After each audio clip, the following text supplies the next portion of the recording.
बिस्मिल्लाहिर्रहमानिर्रहीम। अस्सलाम वालेकुम नादरीन, आप यूट्यूब चैनल देख रहे हैं। मैं इमरान खान हूँ। नादरीन, ये वीलॉग मैं एक्चुअली ट्रैवल कर रहा था और ख़बरें अब तक पहुँचानी हैं और एक जगह रुक के मैं ये वीलॉग कर रहा हूँ। जो इंपॉर्टेंट चीज़ें मैं आपके साथ शेयर कर लेता हूँ। सबसे पहले तो एक चीज़ ये है कि सुहेल अफरीदी साहब ने एक नई हिकमत अमली के तहत पाकिस्तान की मीडिया से मुलाकातें करना शुरू की हैं और इस सिलसिले में वो इस्लामाबाद में मौजूद है। मेरी कुछ सहाफ़ियों से बात हुई, मैंने उनसे पूछा कि जी ये सारी एपिसोड क्या है और किस तरीके से आपकी मुलाकातें हो रही हैं। तो उन्होंने बताया जनाब कि हमें बिल्कुल आइडिया नहीं था सुहेल अफरीदी की काबिलियत का, और हम उतना ही जानते थे जितना उनके बारे में प्रोपेगेंडा फैलाया गया था। कभी एक डॉक्यूमेंट्री आ जाती है, कभी दूसरी डॉक्यूमेंट्री आ जाती है, कभी उनके ऊपर संगीन किस्म के इल्ज़ामात लगा दिए जाते हैं। सुहेल अफरीदी जब पहले दिन से वज़ीर आला खैबर पख्तूनख्वा बने, जब DGISPR ने इसकी मुखालफत की और उसके बाद उनके बारे में प्रोपेगेंडा किया गया और बार बार ये कहा गया कि जनाब वो एक ऐसे नौजवान को बनाया गया जिसका कोई तजर्बा नहीं है, जो चीज़ों को जानता नहीं है। लेकिन अब जब मुलाकातें की है सहाफ़ियों ने तो उन्हें बड़ी खुशगवार हैरत हुई और वो हैरान हुए कि सुहेल अफरीदी से सवालात जो पूछे गए, ना सिर्फ उन्होंने बड़े तहम्मुल से उसके जवाब दिए बल्कि बड़े तसल्ली बख्श जवाब दिए उन्होंने, और बड़े मिच्योर जवाब दिए सुहेल अफरीदी ने। यानी जो इस वक्त इमरान खान साहब की हुकूमत के नाक़िद हैं खैबर पख्तूनख्वा में, या इमरान खान साहब के मुखालिफ सहाफ़ी हैं, या मौजूदा रजीम को सपोर्ट करने वाले सहाफ़ी हैं, वो भी हैरत अंगेज़ तौर पर यह कह रहे थे कि सुहेल अफरीदी साहब ने कमाल मिच्योरिटी के साथ सवालों के जवाब दिए हैं। अच्छा, इसके अलावा जो है वो सुहेल अफरीदी साहब ने कुछ सवालात भी पूछे, और जो सवालात सुहेल अफरीदी ने पूछे उनके जवाब मीडिया के पास नहीं थे। एक तो उन्होंने कहा जी कि वफाक ने हमारा 3000 अरब रुपया देना है, जिसमें से 2200 अरब रुपया जो हम सस्ती बिजली बना कर देते हैं सारे सूबों को, वफाक को, वो पैसा हमें नहीं दिया जा रहा और ये पैसा हमारा हक है। खैबर पख्तूनख्वा के अवाम का हक हम मांग रहे हैं, हम कोई भीख नहीं मांग रहे, तो हमारा हक हमें दिया जाए और इस सिलसिले में मीडिया अपना रोल प्ले करे। इसके बाद सुहेल अफरीदी ने यह भी बताया एक सवाल के जवाब में कि जो DGISPR ने प्रेस कॉन्फ्रेंस की उसका हमें फ़ायदा हुआ, और जो मोमेंटम हमें लगता था कि 2 महीने में या इससे ज़्यादा टाइम लगने में बनेगा, DGISPR की प्रेस कॉन्फ्रेंस में वो मोमेंटम फौरी तौर पे बना और उसका काफ़ी फ़ायदा हुआ। एहतजाज के हवाले से सवालात पूछे गए, लेकिन जो सबसे इम्पॉर्टेंट चीज़ है जो मैं आपके सामने रखना चाहता हूँ वो ये है कि सुहेल अफरीदी ने एक सवाल उठाया कि जनाब 7 मरतबा तो मैं अदालती ऑर्डर्स लेकर इमरान खान साहब से मिलने गया हूँ, अब आप मुझे बताएं मैं करूँ क्या। उन्होंने कहा जी मैंने चीफ जस्टिस ऑफ पाकिस्तान को ख़त लिखा, मैंने हाई कोर्ट के अंदर पटिशन की, मैंने वज़ीर आज़म से भी रब्ता किया, मैंने वज़ीर आला पंजाब को भी लिखा, मैंने हर वो कानूनी रास्ता इख्तियार किया, यानी असम्बली के अंदर करारदाद तक पास की, हर वो काम किया जिसके ज़रिए से मैं अपने लीडर से मुलाकात कर सकता हूँ। अब आप मुझे बताएं कि मेरे पास कौन सा कानूनी और आईनी रास्ता बचा है जिसको इस्तेमाल करके मैं अपने लीडर को मिलूं। अब देखिए 7 मरतबा एक वज़ीर आला अदालती ऑर्डर लेकर जाता है, लेकिन निज़ाम इतना बेहिस हो चुका है, पाकिस्तान की मिलिट्री एस्टेब्लिशमेंट ने इस कदर बेशर्मी पाकिस्तान के सिस्टम में डाल दी है कि सिस्टम को इस पर शर्मिंदगी भी नहीं होती, सिस्टम परेशान भी नहीं होता, और बड़ी ढिठाई के साथ सुहेल अफरीदी को रोक कर रखता है। अंदाज़ा कीजिए आप, और एक वज़ीर आला को उसके लीडर से मिलने नहीं देता। हालांकि नवाज शरीफ साहब जब जेल में थे तो धड़ाधड़ मुलाकातें होती थी, सहाफ़ी जाते थे जत्थे बना के, 15-15 सहाफ़ी बैठ के लंबी कॉन्फ्रेंस करके आते थे।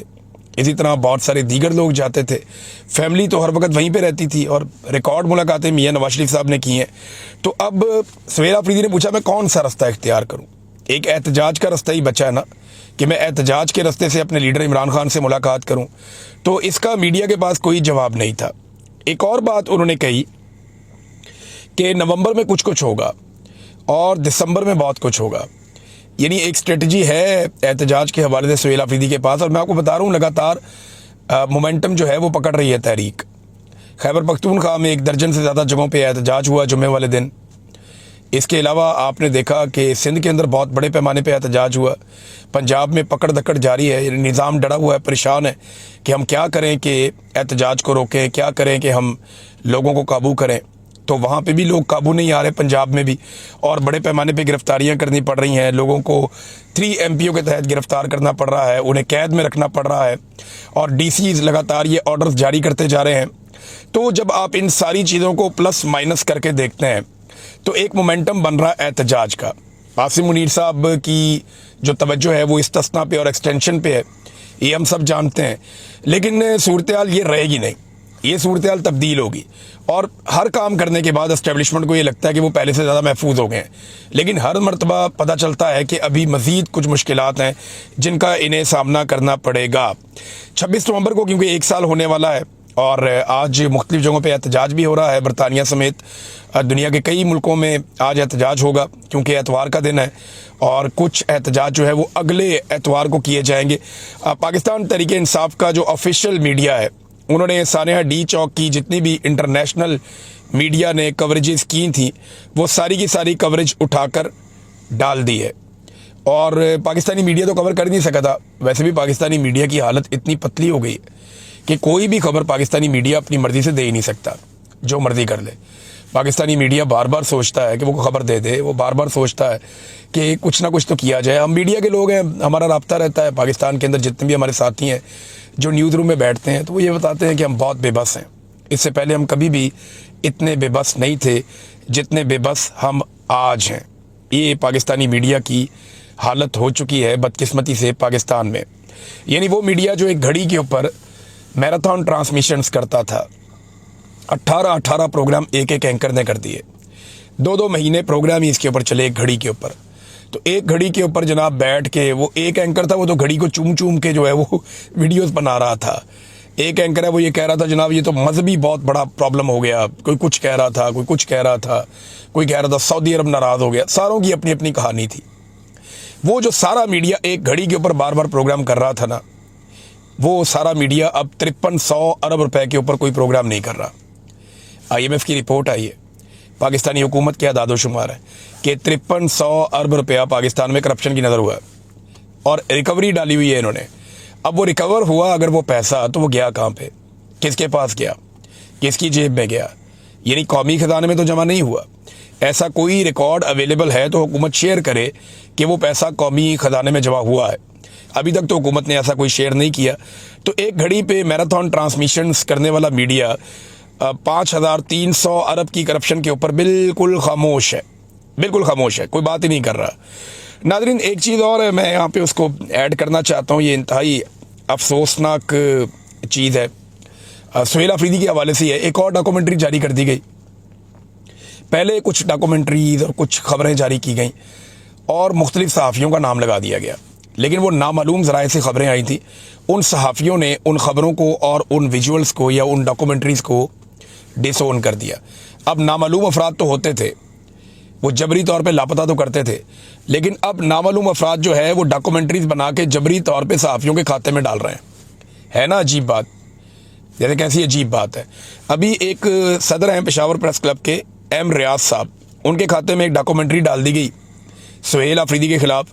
तो उन्होंने कहा जी मेरा इससे कोई ताल्लुक़ नहीं है, लाताल्लुकी का उन्होंने इजहार किया और ये भी कहा कि मैं इस मामले में कानूनी चाराजोई भी करूँगा और करनी भी चाहिए। नादरीन ज़िमनी इलेक्शन चल रहा है और ज़िमनी इलेक्शन के हवाले से मैं आपको ये बताऊं कि मुकाबला सिर्फ हरीपुर में है, जहां पाकिस्तान तहरीक इंसाफ ने अपना कैंडिडेट खड़ा किया, बाकी कहीं मुकाबला नहीं है। हर तरफ फस्तायत है, जुल्म है, जबर है। देखें ना, खैबर पख्तूनख्वा में एक इलेक्शन हुआ, वहाँ की हुकूमत ने पूरा मौका दिया नून लीग को कि आप आएँ, आकर कैंपेन करें, आप इलेक्शन करें, आप खुल कर आएँ, आवाम के अंदर जाएँ, आप जलसे करें, जुलूस करें, जो करना चाहते हैं आप करें, खुलकर आप इलेक्शन लड़ें और उनको फेयर चांस भी मिला। ये हुआ खैबर पख्तूनख्वा में। लेकिन पंजाब में क्या हुआ?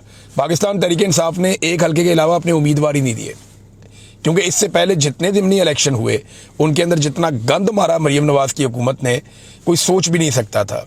और जो कुछ इलेक्शन कमीशन ने किया वो भी पूरी एक कहानी है और आप सब उस कहानी को बड़ी अच्छी तरह जानते हैं। नून लीग के कैंप में बेचैनी है हरीपुर में और उसके कुछ विजुअल भी सामने आए। कैप्टन सफदर से उनके कज़न मिल रहे थे और फिर उसके बाद जिस किस्म की वहाँ पे गालम गलोच सुनने को मिल रही थी, बड़ी बेचैनी है। उन्हें नज़र आ रहा है कि वो ये इलेक्शन जीतना उनके लिए मुश्किल है। अब अगर इलेक्शन कमीशन ही कोई इनको फॉर्म 47 वहाँ पे जारी कर दे और आर्डर आ जाए साहब बहादुर का कि ये सीट जो है वो उमर यूब की अहलिया को नहीं देनी, तो फिर तो मामला कुछ और हो जाएगा। वरना ये सीट बड़े आराम से पाकिस्तान तहरीक इंसाफ जीत सकती है। ये फ़र्क हरीपुर में मौजूद हर आदमी को दिखाई दे रहा है। नादरीन मैंने मुफ्ती मुनीब साहब के बारे में पिछले वीलॉग में चंद बातें की थी।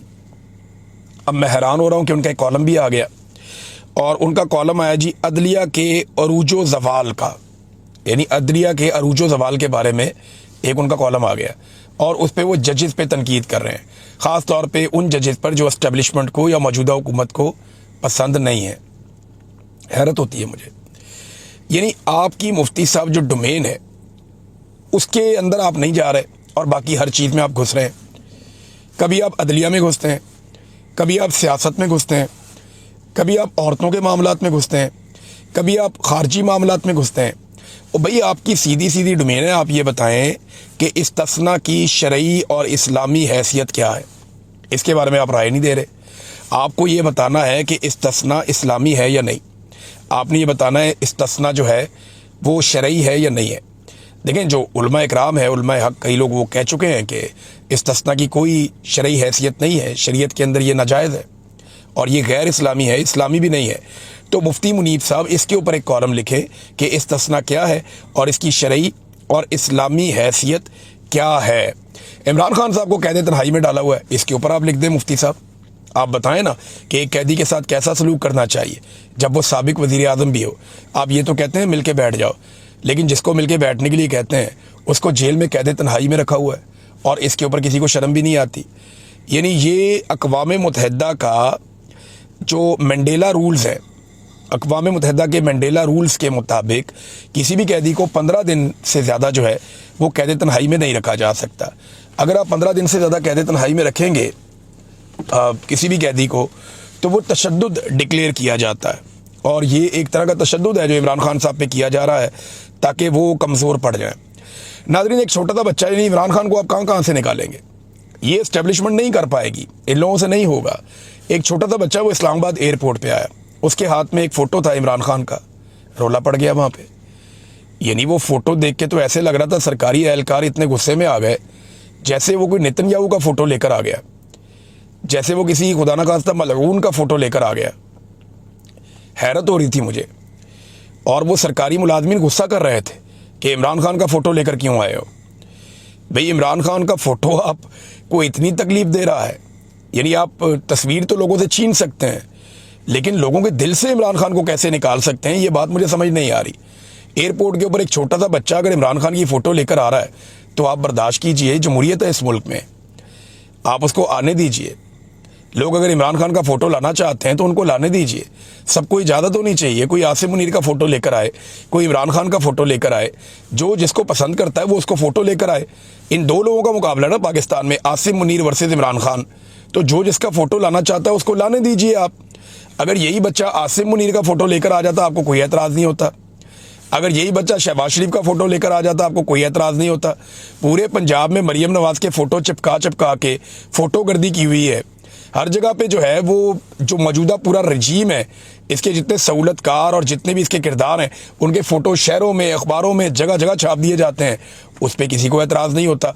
और इमरान खान का फ़ोटो एक मासूम बच्चा लेकर आता है तो उसके ऊपर जनाब फड्डा डाल दिया जाता है। नाज़रीन, एक चीज़ है मैं ज़रा क्लियर करना चाहता हूँ, पिछले वीलॉग में बल्कि 1-2 दिन पहले वीलॉग था जब ये इंडियन तैयारा गिरा था, शो के दरमियान शो चल रहा था दुबई में, जो एयर शो था, तो इंडियन एयरफोर्स का एक तैयारा तेजस वो गिर गया था। मैंने उस पर कुछ अल्फाज बोले थे लेकिन मुझे उस वक्त इल्म नहीं था, गालिबन मुझे समझ नहीं आई या मैं कह नहीं पाया। मैंने जब देखा कि उनकी फ़ैमिली कितनी मुतासर है, मुतासरा पायलट भी वहाँ पे, इंडियन पायलट भी हलाक हो गया, तो ये एक इंसानी जान गई है। वो किसी जंग के अंदर नहीं मारा गया, वो एक एयर शो कर रहा था जिसके अंदर उसकी जान गई है, और ये एक अफसोसनाक वाक़या है। और मैंने ये ज़रूर कहा कि इंडियन एयरफोर्स प्रॉब्लम में है और उन्हें अपना कोई सदका सुदका देना चाहिए, कोई अपना जो कोई मजहबी उनका तरीक़ाकार है वो करें। उनके जहाज़ एक के बाद एक गिर रहे हैं और ये हकीकत है, ये उनके साथ बड़े लंबे अरसे से हो रहा है। उनके जहाज़ों को बाद वक़्त फ्लाइंग कॉफिन कहा जाता है।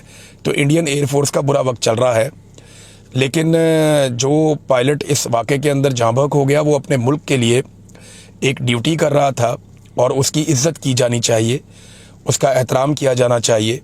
उसकी फ़ैमिली भी वहाँ पे मौजूद होगी, बाकी लोग भी मौजूद होंगे। तो मुझे दुख है अगर किसी की दिल आज़ारी हुई मेरी बात से, चाहे वो इंडियन लोग हैं, उनकी फ़ैमिली है, तो मैं उनसे मादरत चाहता हूँ। मुझे तकलीफ़ है कि मैंने इस तरह का 1-2 जुमले बोले और वो मुझे नहीं बोलने चाहिए थे, लेकिन गो विद द फ्लो हो गया। मुझे बिल्कुल आइडिया नहीं था कि इस किस्म का ये हादसा है। मैंने वो जिस तरह वो बात चल रही थी हर तरफ, मैंने उस तरह वो बात कर दी। लेकिन क्योंकि वो एक प्रोफेशनल पायलट था और वो अपनी ड्यूटी कर रहा था, दौरान ड्यूटी उसके साथ ये हुआ, और वो हमारे साथ किसी जंग में नहीं था। अगर वो हमारे साथ किसी जंग में होता तो हम उसको अपना कारनामा कह सकते थे, लेकिन वो तो एक एयर शो था जिसमें बहुत सारी दुनिया के मुल्कों से लोग आए हुए थे। तो मैं उसके ऊपर जो है मुझे अफसोस है, जो कमज़ोर बात मैंने की वहाँ पे। और हमें इतनी अखलाकी जुर्रत रखनी चाहिए कि जहाँ कभी कोई ऐसी बात आपसे हो तो उस बात को आप दुरुस्त करें। एक शिकवा और किया सुहेल आफरीदी ने, जाते जाते मैं आपके सामने रख दूँ। उन्होंने कहा जी कि पाकिस्तान के मीडिया से भी गिला है, बाकी सूबों को बड़ी अच्छी कवरेज देते हैं, हमें कवरेज नहीं देते। हम अच्छा काम करते हैं, दिखाते ही नहीं है, और बाद में कहते हैं कि आप काम ही नहीं कर रहे। तो इस किस्म का प्रोपेगेंडा भी किया जाता है उनके ख़िलाफ़।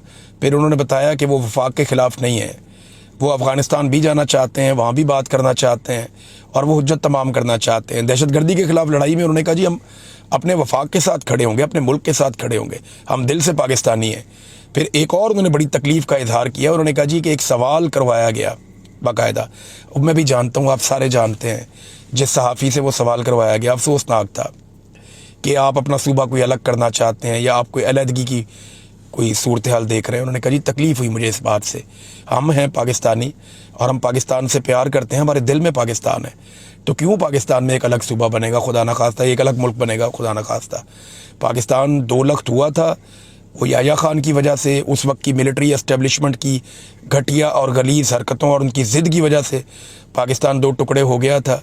आइंदा ये कभी होना नहीं चाहिए और ना कभी होगा, और पाकिस्तान का कोई भी सियासतदान या कोई भी सियासी जमात ये नहीं होने देगी। सिर्फ एस्टेब्लिशमेंट को अपना किबला दुरुस्त करना चाहिए, और जो खेल वो पाकिस्तान के साथ खेल रहे हैं वो खेल बंद करना चाहिए। अब तक के लिए इतना ही। अपना ख्याल रखिएगा, अपने इस चैनल का भी। अल्लाह हाफ़िज़।